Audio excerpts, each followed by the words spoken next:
দেখো আজকে আমরা প্রেজেন্ট পারফেক্টের আরও উদাহরণ নিয়ে দেখব, কেননা লেখা বা বলার সময় প্রেজেন্ট পারফেক্ট খুবই গুরুত্বপূর্ণ একটা টেন্স।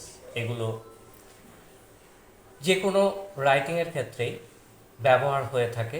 সুতরাং ভালো করে রপ্ত করো, মেমোরাইজ করো, বিষয়টা ক্লিয়ার হয়ে যাবে। দেখো আমরা আরও এক্সাম্পল নেব। দেখো ছেলেরা বিকেলে cricket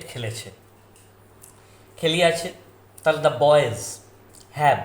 boys plural form, the boys have played cricket in the afternoon. Next দেখো, সোমা একটি কবিতা আবৃত্তি করেছে। Soma has recited a poem.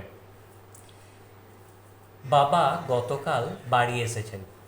Father has come home yesterday. দেখো আমার দিদি আমাকে একটি টুপি দিয়েছে।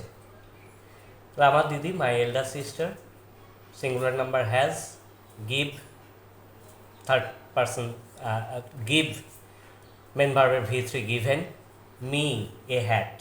অতএব my elder sister has given me a hat.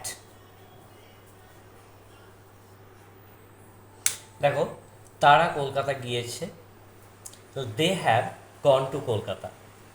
তুমি দরজাটা খুলেছ, ইউ হ্যাভ ওপেন্ড দ্য ডোর।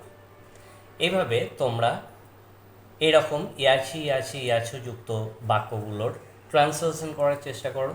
আমাদেরকে ইংরেজি শিখতে গেলে কিন্তু ট্রান্সলেশন শিখতেই হবে, এটা আমাদের কাছে কম্পালসারি।